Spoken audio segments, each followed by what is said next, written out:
inhabited land in the entire world is just incredible. But we were complaining about the prices in Tahiti. Look at the prices here. If you want a pizza, it's $9,900. If you want 2 pizzas, they're $14,000. It's ridiculous. No, just a joke.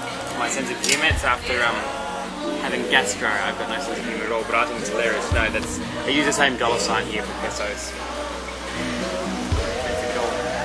And we saw these here for about 10% of the price. And the locals are really skinny. There's like no fat people compared to Tahiti. So we like it.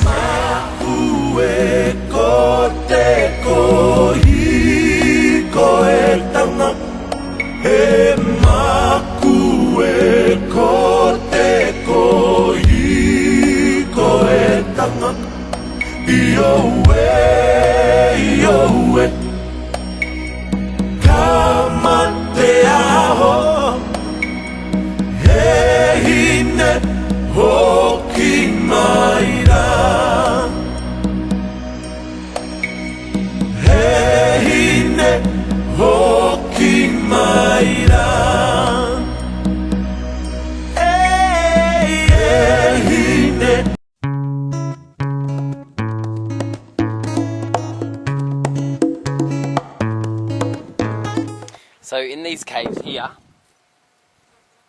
is where the Polynesians used to live when they denuded the entire island of all the wood, so they obviously didn't have any way of building houses and keeping warm or keeping dry from the relentless rain that happened every single day.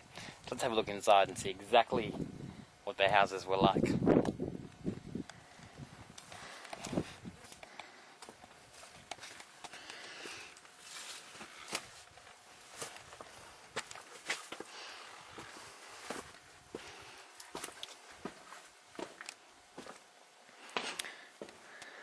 It's slightly cooler in here than it is outside,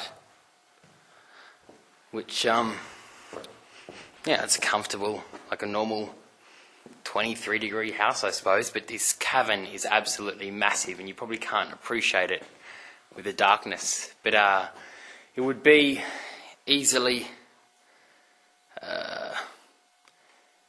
6 meters wide by about 20 meters long and by about 3 meters high, and it's just magnificent, absolutely magnificent in here. And for some reason there's a massive big like a bed or an altar in the centre, but other than that there's just piles of rocks along the walls, and I'd say that's just cleaned up the rubble to make the surface of the ground, which is like a clay, just a bit softer underfoot. So there you go, a prehistoric cave.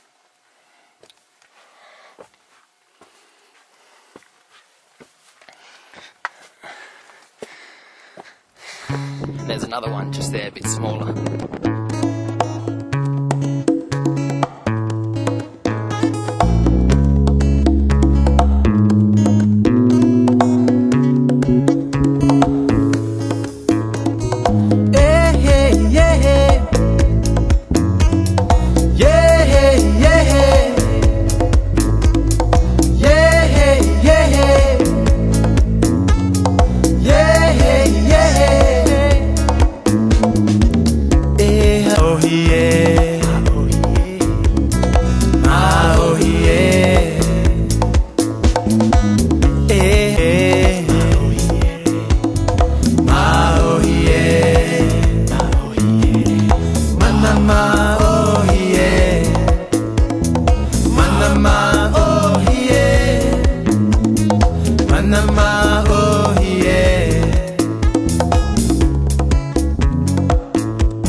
right, this crater is incomprehensibly awesome. We're right in the middle of an ancient volcano, and there's this beautiful lake here. What's really, really intriguing is the reeds inside this lake only live in Lake Titicaca, which is about 4,000 kilometres that way in Peru. So how the hell the reeds are here and in Lake Titicaca, 4,000 kilometres away, heavens knows. Thor Heyerdahl came up with an explanation, but we'll talk about that another time. But seriously, this is so beautiful. I mean, look at it, look at it.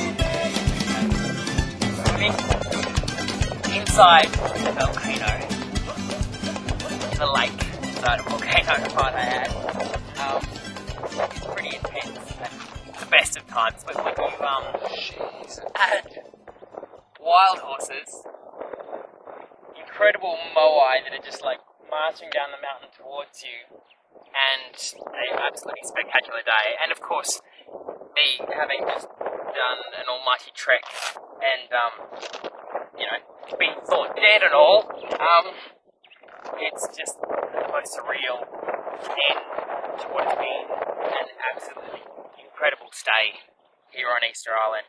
It's one of those things that I've wanted to do since I was a little tiny kid, and now I've done it, and it's so weird, it's like reaching back in time, and that little kid is saying, "You little bugger, I did it, I did it for you," and it's weird. I don't think too many people get to live out their dreams, and here I am just living out just another one. And so tomorrow it's off to the South American mainland, 4,000 kilometres away, to live some more dreams to some more little kids of my own. So here's to live the dream.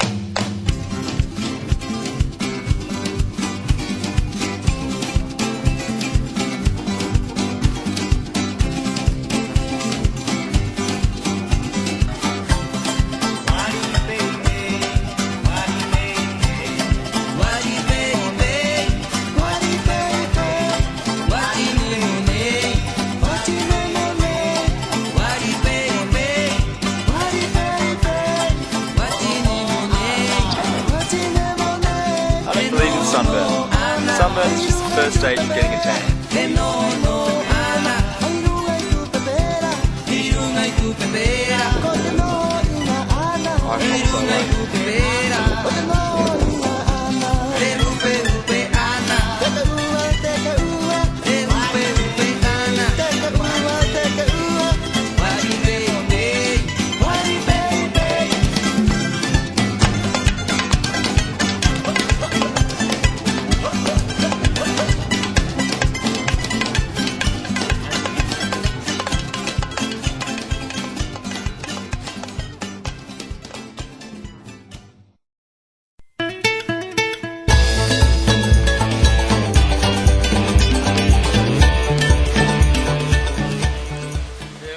Gum glades that go right through the centre of the island were planted in the last 50 years.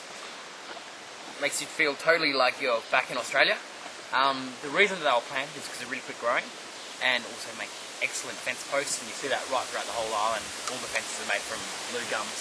The weirdest thing about being in here is there's no wind. Unlike the rest of the island, which is just gale force constantly, this in here is just nothing. And I suppose that gives us a glimpse of what it must have been like for the first Polynesian settlers a bit over 1,500 years ago when they first came here. Another thing that's really interesting inside here is that absolutely no grass whatsoever.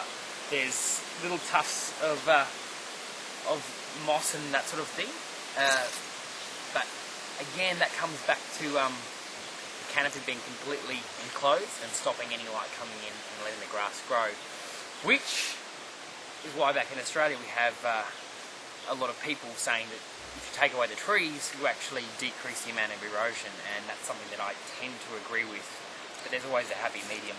In here at the moment, this is a planted forest, so you've got really, really thick coverage. In a natural forest, like you would have in Australia, you'd have the ability for grass to come down. But all in all, I'm pretty happy to be out of the wind.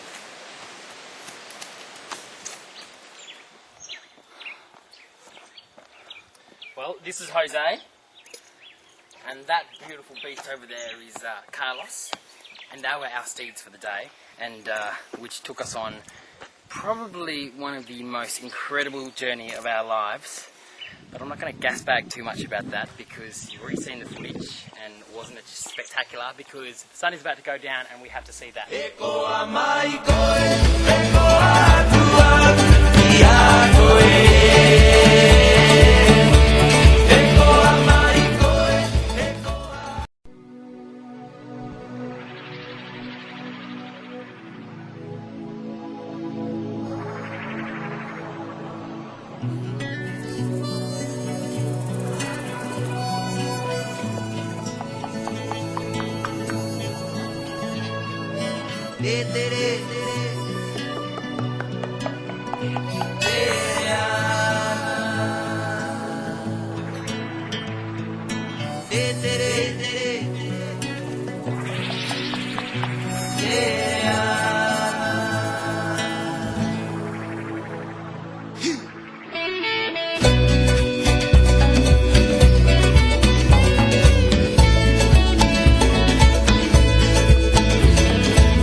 parts of the modern era of East Island history.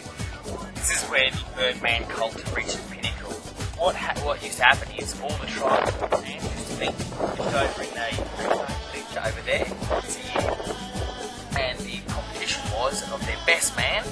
We have to climb down the reach there, which is just incomprehensible to start with.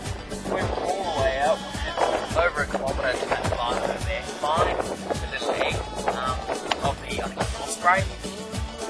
Swim it back, they used to put it on their head, with the band around their head, swim it back, they had a little run, green run, they used like a boogie board, and then back, climb back up all the while, punching and fighting each other and drowning each other, of course shark infested water, climb back up, and whoever brought the egg back to their clan chief was then king of the island the next year, so it was pretty extraordinary.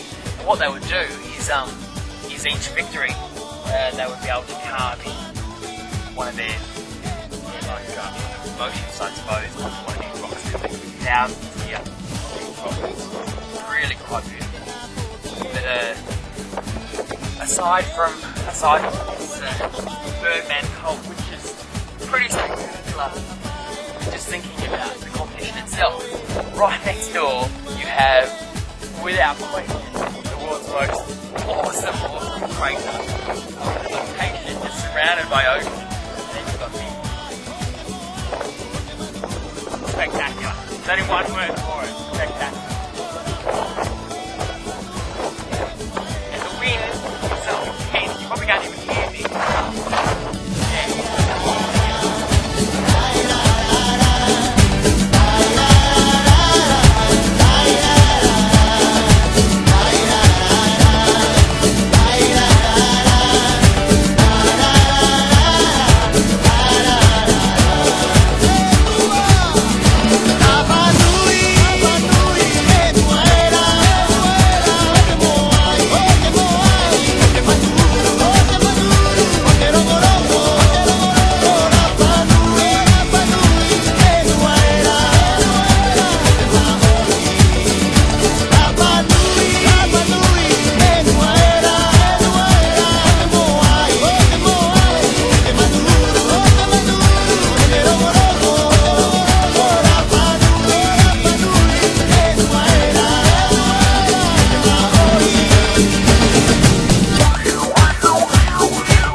That I would do a little bit as well about my thoughts on Easter Island, what I learned, what I didn't learn.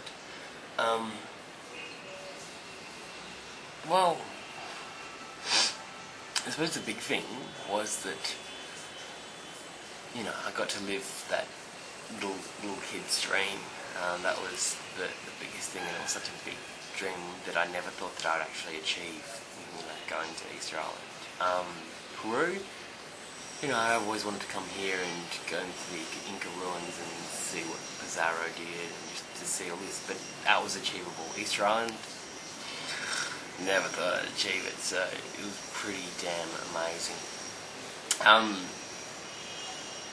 What did I learn? Wow. Well, I learned that people got there around 800.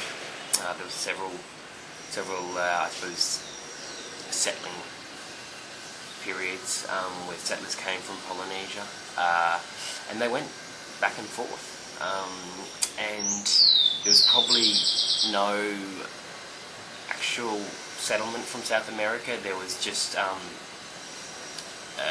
travellers and explorers from Easter Island who went there and would have got the knowledge on how to do several things, and obviously the sweet potato brought that back. That's pretty much what the evidence going to the island suggests, is that there wasn't any coming from South America. It was more the extreme technology and navigational skills of the Polynesians who went around the place and then came back with all they'd learned. And then, yeah, the population got up to about 12,000 to 15,000, and the island just couldn't sustain itself, and they just denuded the entire place of trees, and of course that put an end to ocean-going vessels.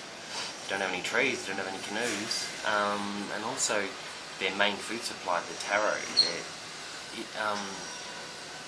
it was needed to be cooked. So if you can't cook your main food supply, I don't know how you'd really survive. So that would have had a real dampener on their fun. Yeah, and then of course you've got the loss of power of the king, and then the social order starts to fall apart because the priestly order of society loses its power, and then the warrior class moves up, and there was complete upheaval in society. So the ancestor worship, which is those statues, they're all ancestor worship. They weren't a religious thing at all. They were about, I suppose, in a way, similar to what we in our culture does by putting up statues of, monarchs and great explorers. So, yeah, so many questions were answered. The whole thing with the pale skin and red hair, that pretty much so was put to death, even though a lot of the locals that I spoke to said that it was definitely their hair. They actually had red hair, and they did have paler skin. The evidence on the island suggests that they didn't. It was actually dyed, and their pale skin was a result of going into caves and staying in caves for a prolonged period to make their skin go pale. What else did we work out? It was just one of the most intriguing places on Earth. And I don't have any questions left. Like, everything was answered, how they got there, why they got there. The only other thing that's a little bit peculiar is the reeds that are inside the volcano lakes that are on the island, that they are the exact same species of reed that's in Lake Titicaca. So I'll have to wait till we get to Lake Titicaca to see that they are exactly the same reeds. But again, that could have been brought back. I mean, your travellers could have brought that species back. Could it have been an actual bird? There's a possibility there. But then you would imagine that species of reed would be everywhere if that were the case throughout South America, but it's not. So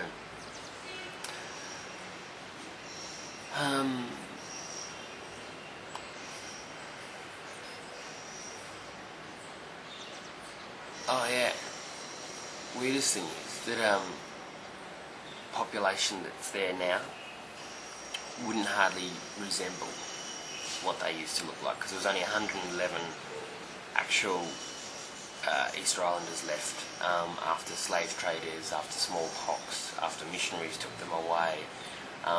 So from 111, an entire population's grown. So yeah, the outbreeding is extraordinary. And as the islanders themselves suggest, it's, they're pretty much so French, Spanish and English with Tahitian.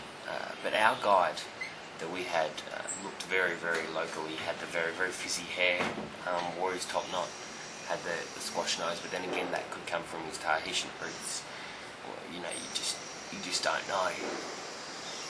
But it's an island that, through archaeology, they've got all the answers. Through the actual people and the oral history, you can't rely on because of that massive break in population. So, questions answered. If anyone does have any questions, just email me, and I should be able to tell you, hopefully, because I did a hell of a lot of exploring, a hell of a lot of talking to people, and read pretty much every single book on the island. Oh yeah, the other thing, sheep denuded the island, which is why there's so much erosion, and that's why they plant so many trees on the island, is to overcome the erosion problems caused by the overstocking of the sheep. And there isn't a single sheep left on the island. It was designated by the Chilean government to get them all off. What they do have is cattle and horses, and the reason that there's so many horses everywhere is because it wasn't until 1970 that they got their first cars, and it wasn't until only a few years ago that they got their first motorbikes and all that sort of stuff. So the horses are a leftover of transport. The cattle on the island aren't really used for much except to keep the grass down in order to make sure that A, the island looks good, but B, you don't get a strong body of rank grass, which is able to be burnt off and cause a massive bushfire. So they're really just a grass control measure. There are a few goats on the island as well. They hide in amongst the cliffs, especially around KK Cave, which is where the virgins used to be put to make their skin go whiter. Other than that, yeah, and the birds that are on the island are all introduced species to get rid of the mice and the rats, because the population of mice and rats got pretty out of control there for a bit. And there's moai everywhere throughout the island, right through the centre, just all laying down everywhere. Then on none of the maps that I came across suggested there were any moai on the inland, but there was heaps just laying around the place everywhere. And also some moai that actually looked out to sea. It suggested that they all lived inland, but there was a few smaller ones, like they're the really early on moai, the ones with the short ear, weren't very stylised. They they were everywhere, especially on Poiket Peninsula. Just a fascinating place, and I'm so happy to have had the chance to go there. And you do have the want to have any intrigue, I'd suggest you go there too.